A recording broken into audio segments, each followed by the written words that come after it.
이 시간 하나님께서 우리에게 주시는 말씀 고린도후서 6장 1절 2절 말씀입니다. 고린도후서 6장 1절부터 2절까지의 말씀 우리 한 목소리로 봉독하겠습니다.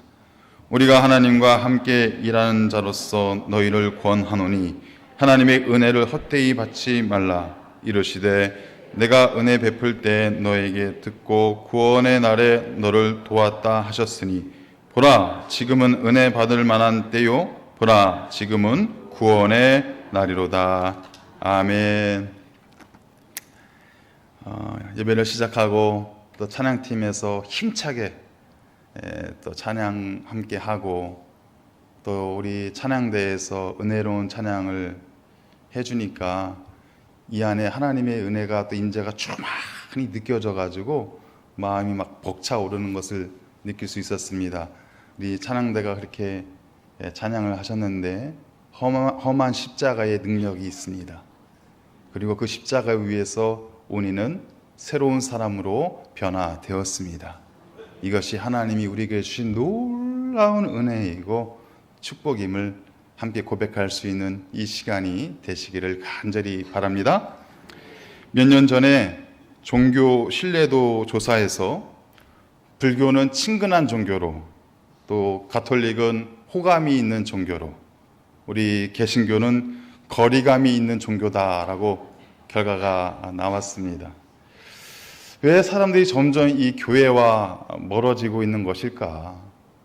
왜 사람들은 점점 이 구원에 대해서 관심이 멀어지고 있는 것일까? 우리 교회가 지금 혹시라도 잃어버리고 있는 것이 있지는 않을까? 많은 생각을 할 수밖에 없는 그 조사 내용이었죠. 이런 여러 가지 질문을 하기 전에 우리는 먼저 자신을 돌아볼 수 있어야 됩니다. 내가 과연 하나님을 사랑하는가? 내가 과연 하나님의 은혜를 사모하고 있는가?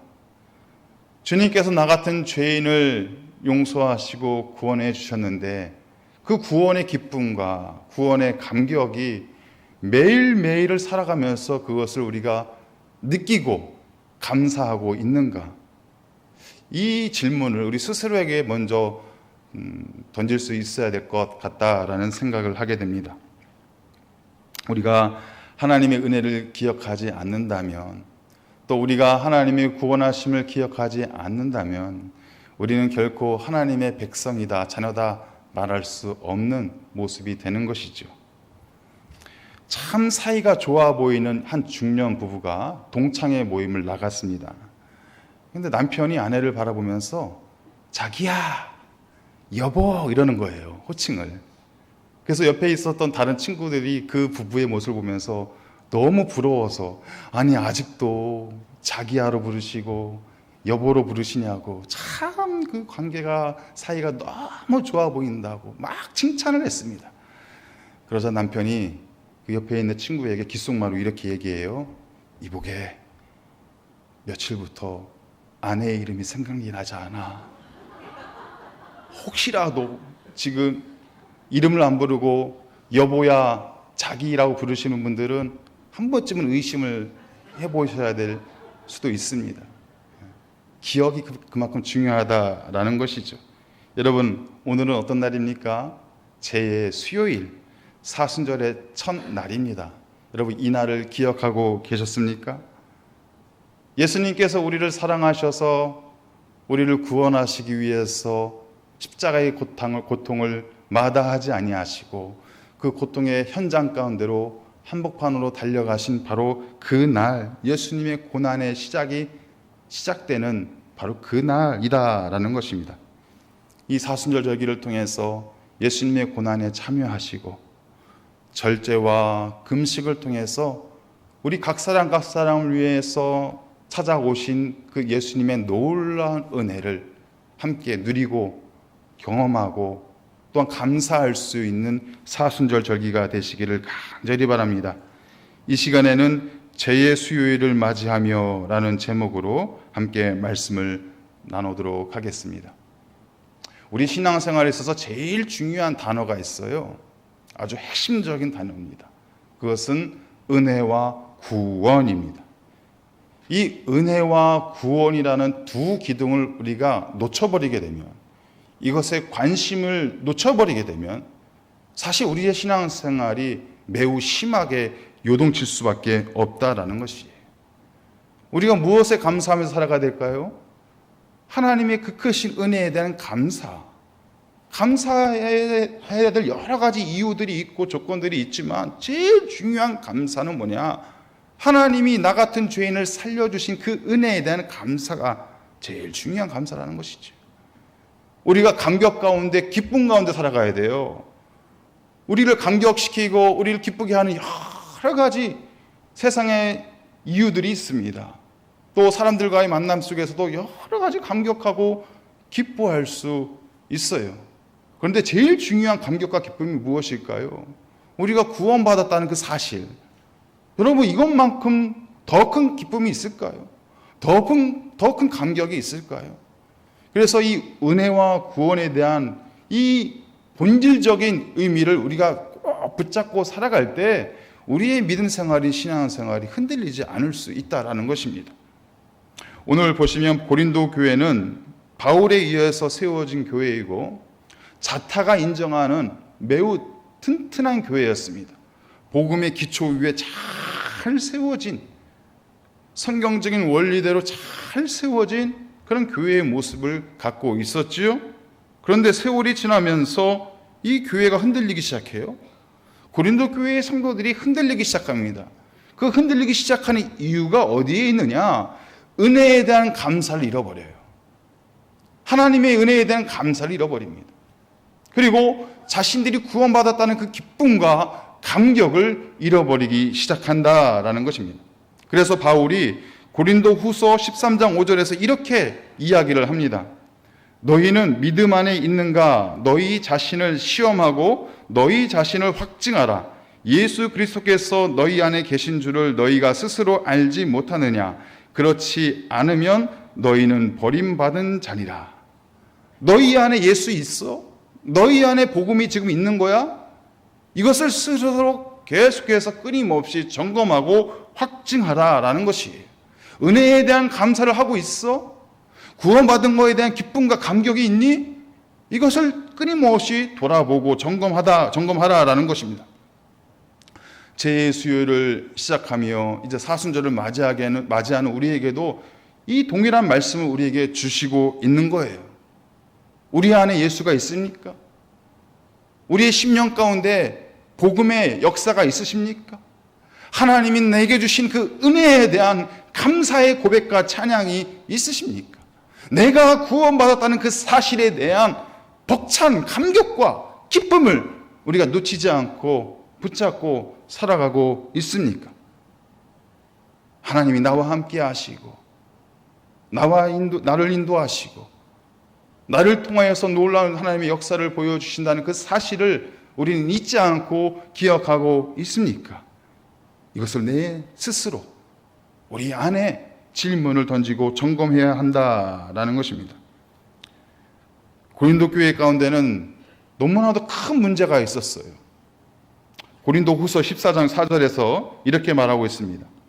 만일 누가 가서 우리가 전파하지 아니한 다른 예수를 전파하거나 혹은 너희가 받지 아니한 다른 영을 받게 하거나 혹은 너희가 받지 아니한 다른 복음을 받게 할 때에는 너희가 잘 용납하는구나. 복음의 기초에 든든히 세워진 교회예요. 남부러울 것이 없는 교회의 모습이었습니다. 그런데 은혜에 대한 감사, 구원에 대한 기쁨과 감격을 잃어버리고 이제는 무엇을 받아들이고 있어요? 다른 예수, 다른 영, 다른 복음을 너무 쉽게 받아들이고 있다라는 것입니다. 여러분, 그 결과 은혜는 사라지고 구원에 대한 기쁨도 사라지게 되는 것이죠. 여러분, 우리 교회는 어떤 교회입니까? 예수님의 이름으로 세워진 교회입니다. 우리 교회는 어떤 교회입니까? 하나님이 주인 되시는 교회입니다. 우리의 인생은 어떤 인생입니까? 예수님께서 우리를 사랑하셔서 구원시켜 주신 아름다운 인생입니다. 하나님께서 우리를 사랑하셔서 인생길마다 동행하시고 주님의 역사를 우리를 통해서 비춰주시고 이루어 가시는 복된 인생입니다. 그래서 우리는 늘 스스로 깨어서 내 안에 다른 예수가 없는지, 우리 안에 다른 복음이 들어오고 있지는 않은지, 다른 영이 우리를 회방하고 있지 않은지를 늘 지켜볼 수 있어야 된다는 것입니다. 사단은 호신탄탄 노리고 있어요. 우리 교회 가운데, 우리 심령들 가운데 다른 예수를 보내고, 다른 영을 보내고, 다른 복음을 보내와서 우리의 영혼을 혼탁하게 하고 우리 교회의 질서를 무너뜨리게 하는 그 악한 영의 공격에 있다라는 것입니다. 여러분, 고린도 교회를 흔들었던 이런 이단 사상보다 오늘날 우리를 공격해오고 이 교회를 무너뜨리고자 하는 이 악한 영의 공격이 더 심각하게 벌어지고 있습니다. 교회나 하는 것이 자랑이 되지가 않아요. 숱한 핍박을 우리가 지금 당하고 있다라는 것입니다. 요즘은 인공지능 AI 시대라고 합니다. 모르긴 몰라도 여러분들의 가정 안에 이 AI가 하나 이상쯤은 다 있으실 거예요. 그만큼 이 AI가, 인공지능이 온 세계에 여러 분야에 퍼져 있습니다. 예전에 알파고라는 AI가 등장했잖아요. 그래서 이 AI가 우리 바둑으로 치면은 세계 챔피언 이세돌과 이렇게 경기를 했는데 누가 이겼어요? AI가 이겼어요. 그만큼 빠른 진보를 나타내고 있는데 이제는 그 알파고하고는 비교가 안 되는 AI들이 많이 등장하고 있습니다. 그중에 챗 GPT라는 AI가 있어요. 이 AI한테는 무슨 주제를 던져주고 책을 써봐, 시를 저어줘봐, 글을 한번 써봐, 편지를 한번 써줘. 그러면 기가 막히게 써줍니다. 그리고 요즘은요, 설교도 써준대요. 주제를. 예를 들면 오늘 제예수일을 맞이해서 성도들에게 은혜를 나눌 수 있는 설교 제목과 설교 본문과 설교를 써줘 라고 딱 하면은요, 얘가 써준다니까요. 진짜예요. 그래서 어느 신학교에서 테스트를 해봤어요. 이 AI한테 이렇게 주제를 넣어서 설교문을 쫙 뺀 다음에 그 설교문을 읽어줬어요. 사람들한테. 우리 신학생들하고 또 신학교 교수님들하고 우리 평신도들에게 읽어줬어요. AI가 썼다고 얘기를 안 하고. 그래서 그 설교를 쭉 듣고 나서 이 사람들이 평가를 했습니다. 몇 점이 나온지 아세요? 90점이 나왔어요. 90점. 여러분, 제 설교는 몇 점이에요? 그런 시대가 됐어요. 이제 AI 목사가 나타나서 이제 여러분 앞에서 설교할 날이 얼마 남지 않았습니다. 그런데 생각해 보세요. AI가 아무리 똑똑해도 하나님의 은혜를 알까요? 죄된 이 모습을 구원해 주신 그 하나님의 놀라운 은혜를 알까요? 내가 구원받았다는 그 사실에 기뻐하며 감격하며 춤을 추며 노래하는 그 심정을 알까요? 죽었다 깨어나도 이건 못하는 거예요. 은혜에 대한 감사와 구원받았다는 그 감격을 알지 못한 채 입만 뻐끗한다고 해서 그것이 설교가 되고 하나님의 말씀이 될까요? 그렇지 않습니다. 흉내낼 수 없는 거예요. AI는 절대 이것을 알 수 없는 것이죠. 그런데 이런 여러 가지 세상의 풍조들이 우리 교회 안으로 물밀듯이 지금 들이닥치고 있는 거예요. 다른 예수, 다른 복음, 다른 영을 강요하는 수많은 세상의 공격들이 이 교회를 무너뜨리게 하고 또 성도의 삶을 혼란스럽게 하고 있다는 것입니다. 오늘 본문 말씀 1절에 보시면 이렇게 말씀하고 있어요. 우리가 하나님과 함께 일하는 자로서 너희를 권하노니 하나님의 은혜를 헛되이 받지 말라. 다른 예수, 다른 영, 다른 복음의 마음을 빼앗겨서 너희가 지금 누리고 있는 그 하나님의 은혜를 헛되이 누리지 말라라고 말하고 있는 것입니다. 자칫 잘못하면 우리의 외형적인 모습을 자랑할 수 있어요. 자칫 잘못하면 내가 높아지는 것을 자랑할 수 있어요. 자칫 잘못하면 내가 아무 문제가 없는 것을 평안이라고 우리가 착각할 수 있다라는 것입니다. 우리의 모습을 바라보면서 하나님 앞에 나의 죄를 고백하고 회개해야 될 심령들이 오히려 그것을 망각한 채 평안만을 누리길 원하고 축복만을 받기를 원하는 하나님의 은혜를 헛되이 받으려고 하는 그 모습이 우리 가운데도 있을 수 있다라는 것입니다. 여러분, 우리가 무엇을 높여야 될까요? 무엇을 자랑해야 될까요? 무엇을 찬양해야 될까요? 내가 성공했다는 그 사실이 아니라 그 성공을 주신 주님의 은혜, 내가 평안하다는 것으로 자랑하는 것이 아니라 내게 평안을 주시는 그 주님의 은혜, 그 은혜를 우리가 높이고 자랑하고 찬송하는 우리의 모습이 있어야 된다는 것입니다. 사도 바울의 고백입니다. 고린도전서 15장 10절 말씀. 그러나 내가 나된 것은 하나님의 은혜로 된 것이니 내게 주신 그의 은혜가 헛되지 아니하여 내가 모든 사도보다 더 많이 수고하였으나 내가 한 것이 아니요 오직 나와 함께 하신 하나님의 은혜로다. 모든 것이, 우리 앞에 있는 모든 것이 하나님의 은혜로다. 내가 살아가야 될 작은 이유가 있다면 그 이유까지도 하나님의 은혜입니다. 내가 많은 것을 누리며 살아간다고 한다면 그 많은 것을 주시는 것도 하나님의 은혜입니다. 하나님의 은혜임을 잊지 않고 기억하며 나아갈 때 우리는 헛되이 그 은혜를 누리지 않는 사람들이 될 수 있다 말씀하고 있는 것이죠. 그렇다면 하나님께서 우리에게 주시는 최고의 은혜는 무엇일까? 그 은혜 중에 가장 귀한 은혜는 무엇일까? 당연히 나 같은 죄인 살리신 주 은혜 놀라워. 나 같은 죄인, 허물 맞은 죄인을 살려주신 주님의 은혜가 놀랍고 놀랍도다. 이것이 우리에게 주는 가장 큰 은혜임을 기억하시기를 바랍니다. 오늘 본문 2절 말씀이에요. 이르시되 내가 은혜 베풀 때에 너에게 듣고 구원의 날에 너를 도왔다 하셨으니 보라 지금은 은혜 받을 만한 때요 보라 지금은 구원의 날이로다. 아멘. 말씀에서 뭐라고 말씀하고 있어요? 너에게 은혜를 베풀 것이야.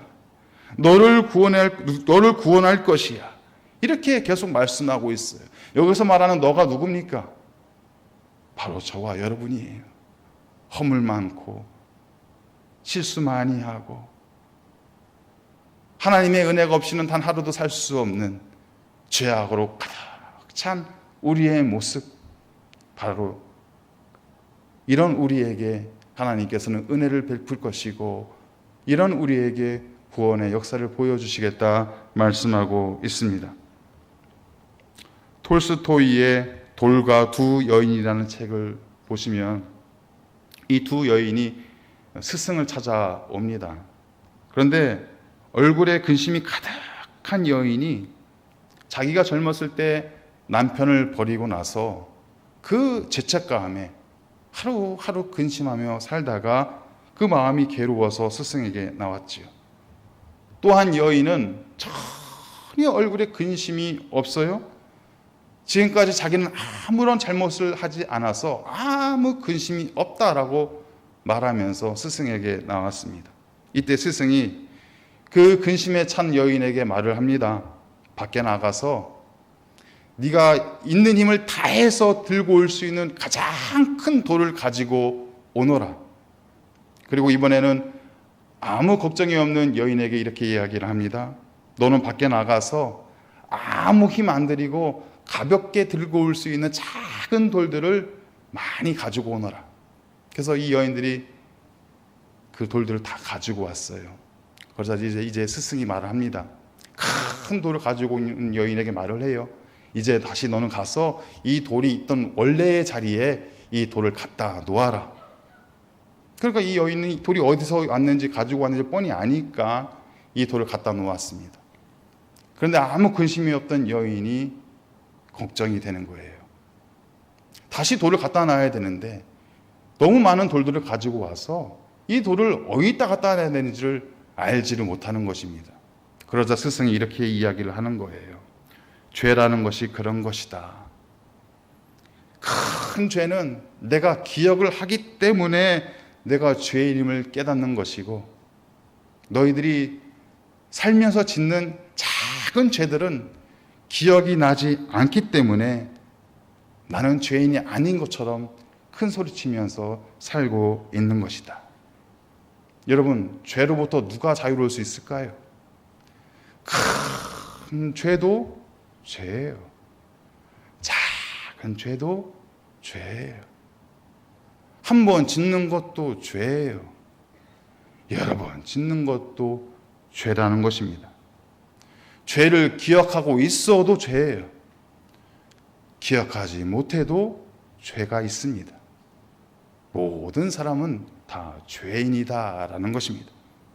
그래서 오늘 죄의 수요일을 맞이하여 우리는 그 죄를 머리에 뿌리고 이렇게 고백하는 것이에요. 주님, 내가 죄인입니다. 주님, 제가 죄인이에요. 이것을 고백하는 것이 바로 오늘 죄의 수요일이다라는 것입니다. 나는 아무것도 아닌 죄와 같은 존재임을 우리는 기억하는 것이에요. 이 죄의 수요일에 항상 선포되는 말씀이 있습니다. 그것이 창세기 3장 19절 말씀이에요. 너는 흙이니 흙으로 돌아갈 것이니라. 너는 흙이니 흙으로 돌아갈 것이냐. 우리는 아무것도 아니다라는 고백입니다. 주님의 은혜 없이는, 주님의 구원하심이 없이는 우리는 흙에 불과하고 먼지에 불과하고 아무것도 아닌 죄에 불과한 존재다라는 것을 말씀하고 있는 것이죠. 이 창세기에 나오는 이 흙이라는 단어의 원어는 아다마라는 단어입니다. 이 아다마라는 단어의 뜻은 땅, 흙, 먼지, 티끌이라는 뜻을 가지고 있어요. 그리고 이 아다마에서 아담이 나왔습니다. 아담, 사람이란 뜻이에요. 흙과 사람은 같은 의미입니다. 먼지와 사람은 같은 의미예요.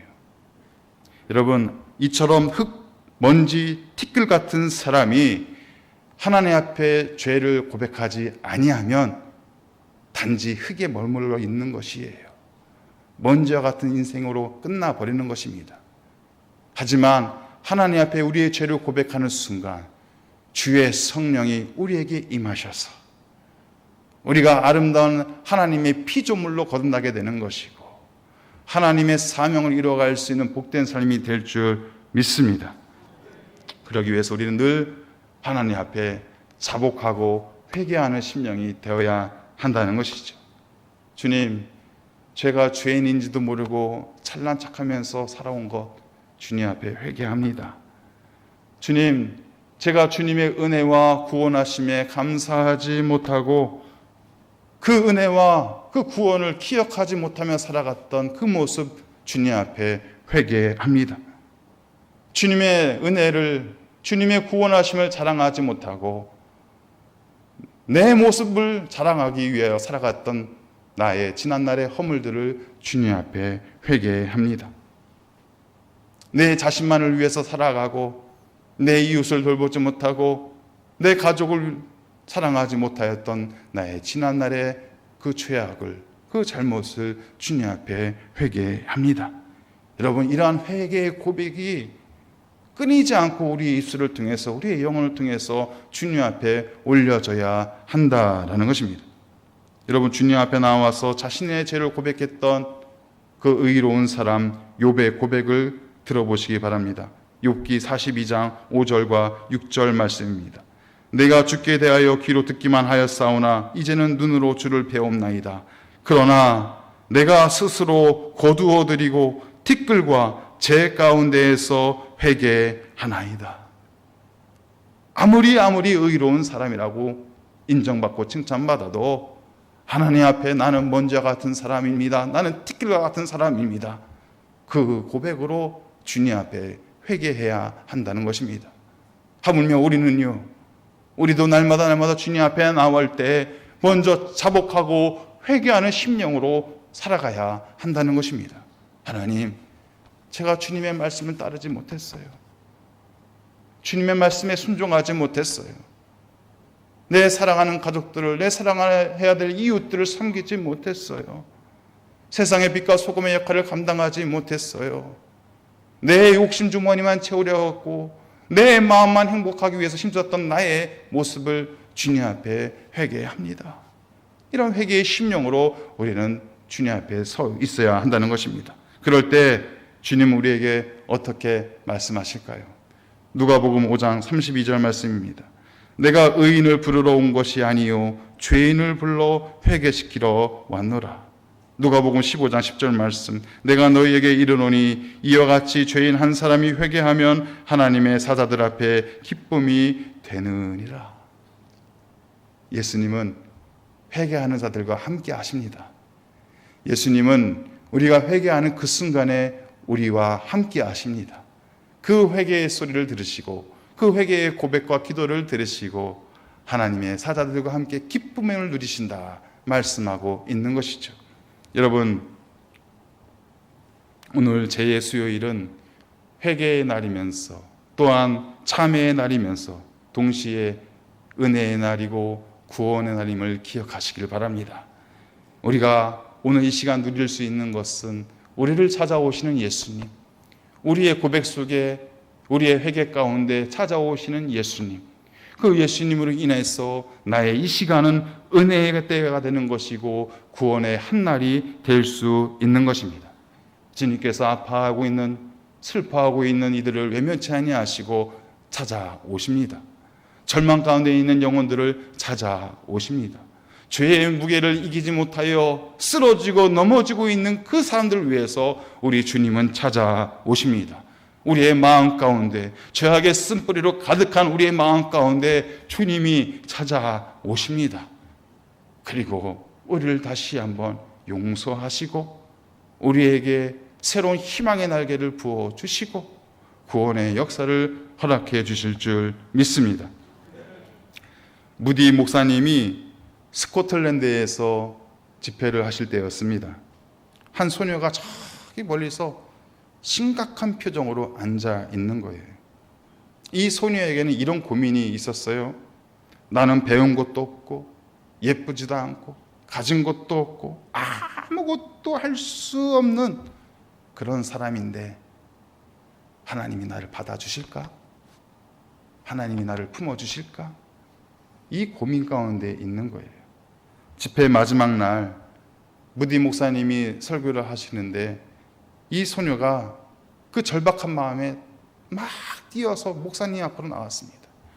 그리고 목사님한테 이렇게 이야기하는 거예요. 목사님, 내 모습이 이렇게 초라한데 이 초라한 모습 우리 하나님께서 받아주실까요?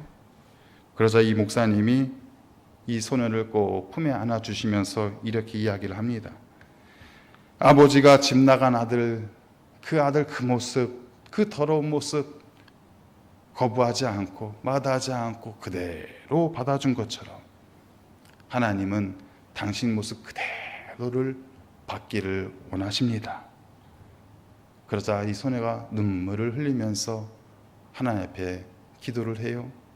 이 모습을 옆에서 지켜보고 있었던 엘리사 해밀턴이 작사를 하였고 그 옆에 있던 생키 목사님이 작곡을 해서 찬송가 214장이 우리에게 불려지고 있는 것입니다. 나 주의 도움 받고자 주 예수님께 빕니다. 그 구원 허락하시사 날 받아 주소서. 큰 죄에 빠져 영 죽을 날 위해 피 흘렸으니 주 형상대로 빚으사 날 받아 주소서. 내 모습 이대로 주 받아 주소서. 날 위해 돌아가신 주 날 받아 주소서. 사랑하는 성도 여러분, 제 수요일은 이렇듯 우리의 있는 그 모습 그대로 우리의 허물을 고백하며 하나님 앞에 나아가는 시간입니다. 그리하여 이날은 주님께서 함께 하시고 예수님께서 우리를 품에 안으시면서 이 날을 은혜의 날로 구원의 날로 우리에게 허락해 주시는 날입니다. 사랑하는 성도 여러분, 우리가 은혜 받았다는 것 그것을 잊지 마시기 바랍니다. 그 감사를 잊지 마시길 바랍니다. 우리가 구원받았다는 그 사실, 그것을 잊지 마시길 바랍니다. 그 감격과 기쁨을 잊지 마시길 바랍니다.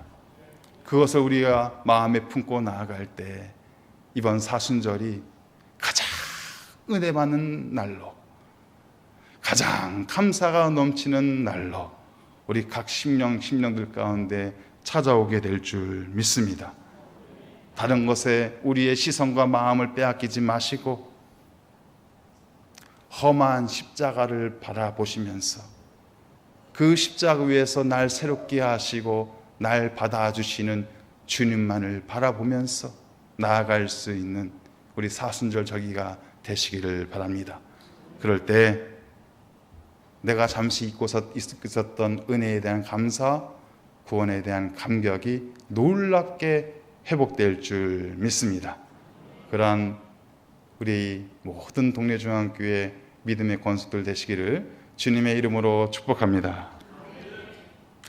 하나님 아버지, 이 시간 흙과 같고 먼지와 같은 우리의 모습을 주님 앞에 고백합니다. 하나님, 내가 죄인입니다. 용서받을 수 없는 죄인이요, 구원받을 수 없는 죄인입니다. 이런 우리를 받아주셨어. 이 모습 이대로 받아주셨어. 우리의 죄를 용서해 주시고 은혜의 때 구원의 날을 허락하여 주심에 감사를 드립니다. 이 사순절 절기를 통하여서 그 예수님을 바라보며 나아갈 때 우리 입술에, 우리의 영혼에 은혜에 대한 감사를 회복하게 하여 주시고 구원에 대한 기쁨과 감격을 회복할 수 있는 우리 온 성도님들 되게 하여 주시옵소서. 이 사순절 절기를 세상과 함께 보내는 것이 아니라 험한 십자가에서 날 위에 달리신 예수님을 바라보며 나아갈 수 있는 은혜의 기간이 되게 하여 주시옵소서. 예수 그리스도 이름으로 기도하옵나이다. 아멘.